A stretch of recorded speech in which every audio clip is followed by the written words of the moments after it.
बिस्मिल्लाहिर्रहमानिर्रहीम। अस्सलाम वालेकुम दोस्तों, एक नई वीडियो के साथ हाजिर हैं। चले अपनी वीडियो स्टार्ट करते हैं। SU-24 एक ऐसा जहाज़ है जिसको सोवियत यूनियन ने 60 की दहाई में तैयार करना शुरू किया था। 1967 में इसकी प्रॉपर प्रोडक्शन जो है वो स्टार्ट की गई थी और जब से इस जहाज़ को तैयार किया गया है आप ये कह सकते हैं कि रशिया ने अपने जितने भी ये छोटे बॉम्ब्स वगैरह फेंके हैं वो सबसे ज़्यादा उन्होंने SU-24 जहाज़ के ज़रिए से फेंके हैं। रशिया को अगर इस इक्वेशन से निकाल भी दिया जाए तो हम ये देखते हैं कि यूक्रेन के पास जो SU-24 जहाज़ मौजूद है वो आज भी मोस्ट मॉडर्न क्रूज मिसाइल जो है वो लेके जा रहे हैं। जैसे कि आपको मैंने पिछले दिनों एक वीडियो बना के दी थी और बताया था कि फ्रांस और इंग्लैंड का बनाया हुआ storm shadow cruise missile Ukraine को मिल चुका है और यूक्रेन इसको अब अपनी एयरफोर्स के जरिए से रशियन टारगेट्स के ऊपर फेंक रहा है। तो उस वीडियो के अंदर मैंने आपको बताया था कि ज्यादा चांसेस यही हैं कि इस स्टॉर्म शैडो क्रूज मिसाइल को यूक्रेनियंस अपने SU-27 जहाज के जरिए से फायर कर रहे हैं, लेकिन बाद में खबर आई और कुछ वीडियो एविडेंस भी आया जिसमें पता चलता है कि यूक्रेन ने ये स्टॉर्म शैडो क्रूज मिसाइल्स अपने SU-24 जहाज के जरिए से फायर किए हैं। उस वीडियो के अंदर मैंने आपसे ये कहा था कि SU-24 जहाजों की तादाद इस वक्त यूक्रेन की एयरफोर्स में बहुत ही कम है। ओरिजिनली जब यूक्रेन एक आज़ाद मुल्क बना, जब USSR टूटा, तो उस वक्त यूक्रेन के पास तकरीबन 100 से ज्यादा SU-24 जहाज आए, लेकिन फिर आहिस्ता आहिस्ता इन SU-24 जहाजों की तादाद यूक्रेन की एयरफोर्स के पास कम होती गई और जब रशिया ने यूक्रेन के ऊपर 2022 के अंदर हमला किया तो उस वक्त यूक्रेन की एयरफोर्स के पास SU-24 जहाजों की तादाद तकरीबन 20 से 25 के दरमियान थी और यूक्रेन ने इन SU-24 जहाज़ों को रशिया के खिलाफ इस्तेमाल भी किया, लेकिन फिर इनकी एट्रीशन हुई, कुछ जहाज तबाह हो गए, कुछ जहाज जो थे वो यूक्रेन की एयरफोर्स में लैक ऑफ स्पेयर पार्ट्स की वजह से जो है वो फ्लाई नहीं कर सकते। तो इस वक्त एक एस्टिमेट के मुताबिक यूक्रेन के पास तकरीबन 5 से 10 की तादाद में SU-24 जहाज जो है वो ऑपरेशनल है, लेकिन ये इतने जबरदस्त जहाज हैं, आज भी इतने जबरदस्त ये स्ट्राइक वेपन्स हैं कि इनको यूक्रेन ने अपने storm shadow cruise missile deliver करने के लिए इस्तेमाल किया, क्योंकि ये जो SU-24 जहाज है इसका प्राइमरी फंक्शन ही ग्राउंड अटैक्स करना है। तो जिसकी वजह से आप कह सकते हैं कि ये स्ट्राइक मिशंस के लिए एक परफेक्ट जहाज है और जब इसको बनाया गया था तो उस वक्त इसका मुकाबला अमेरिका के F-15E स्ट्राइक ईगल के साथ किया जाता था। जैसा कि मैं आपको पहले अपनी कई वीडियोस में बता चुका हूं कि F-15 के बेसिकली दो मॉडल्स जो थे वो तैयार किए गए थे। एक F-15 जो कि एयर सुपीरियोरिटी के लिए होता था और उसके बाद एक F-15 का स्ट्राइक वेरिएंट तैयार किया गया था जिसको F-15E का नाम दिया गया था। F-15 स्ट्राइक ईगल जो था वो एयर टू एयर मिशन भी परफॉर्म कर सकता था और एयर टू ग्राउंड मिशन भी परफॉर्म कर सकता था और यही F-15E जहाज बाद में जाके F-15EX के अंदर कन्वर्ट हुआ और आज ईगल 2 के नाम से जाना जाता है। तो एनालिस्ट ये बात मानते हैं कि ये जो SU-24 जहाज था ये कई मामलात के अंदर F-15E जहाज से ज्यादा बेहतर था। वक्त के साथ साथ रशियन ने इसको मॉडर्नाइज किया। ठीक है, रशिया के पास इतने ज्यादा पैसे नहीं थे और USSR के टूटने के बाद टेक्नोलॉजिकली भी रशिया जो है वो काफी पीछे चला गया था, लेकिन फिर भी रशिया ने इसको वक्त के साथ साथ जो है वो मॉडर्नाइज किया और इसको अपनी एयरफोर्स के अंदर ऑपरेशनल रखा। यूक्रेन के पास जैसा कि मैंने आपको बताया कि शुरू में ये जहाज तकरीबन 120-25 के नंबर के करीब था,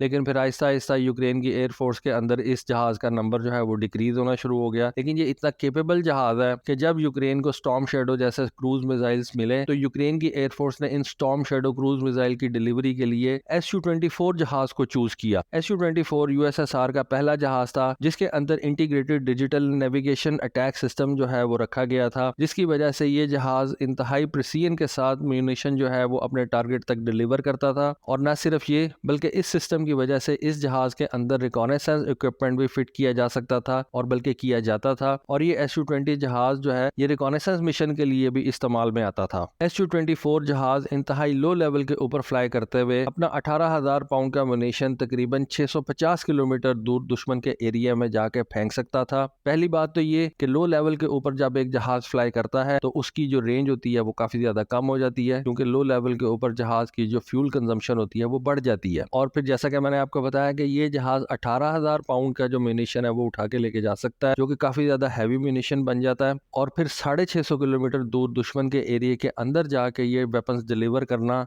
ये SU-24 का ही काम है। और इसी वजह से कई एनालिस्ट ये कहते हैं कि ये कैपेबिलिटी SU-24 जहाज को F-15E स्ट्राइक ईगल से जो है वो एक बेहतर जहाज बना देती है। अपनी इसी low level flying, weapons carrying capability और 650 किलोमीटर की रेंज को मद्देनजर रखते हुए एनालिस्ट का मानना यह है कि ये जहाज रशिया से उड़ के सेंट्रल यूरोप तक किसी भी एरिया को जो है वो स्ट्राइक कर सकता था। सेंट्रल यूरोप के अंदर किसी भी टारगेट को जो है वो निशाना बना सकता था और जिसकी वजह से सारा नेटो जो है वो इस जहाज से बहुत ही ज्यादा खाइफ था। फिर इसके अंदर जो रिकॉनेसेंस रिकॉनेसेंस की कैपेबिलिटी थी कि रशियंस इस जहाज को रिकॉनेसेंस रोल्स के अंदर भी जो है वो इस्तेमाल कर सकते थे। ये इस जहाज की अफादियत को मजीद बढ़ा देते थे। और उसके अलावा इस जहाज की जो सबसे बड़ी चीज समझी जाती थी वो इसकी इंतहाई कम कीमत थी। रशिया ने इस जहाज को $30 मिलियन से भी कम कीमत के अंदर मुख्तलिफ ममालिक को सेल किया हुआ। ये इतनी ज्यादा कम कीमत थी कि जिसके बारे में नेटो ममालिक जो है वो तस्वर भी नहीं कर सकते। और इसी वजह से रशिया ने इस जहाज को दुनिया के मुख्तलिफ ममालिक को बड़े नंबर के अंदर जो है वो सेल किया। 2014 के अंदर जब रशियन एयरफोर्स ने Su-34 जहाज इंट्रोड्यूस करवाया तो उससे पहले ये रशियन एयरफोर्स के अंदर बहुत ज्यादा बड़े नंबर के अंदर इस्तेमाल किया जाता था। रशिया के साथ साथ इस जहाज को अल्जीरिया, सीरिया, ईरान, सूडान और यूक्रेन भी इस्तेमाल करते थे। ईरान के पास तो ये जहाज जो है वो इराक से आया। जब गल्फ वॉर हुई तो इराक ने अपने जहाज ईरान भेज दिए।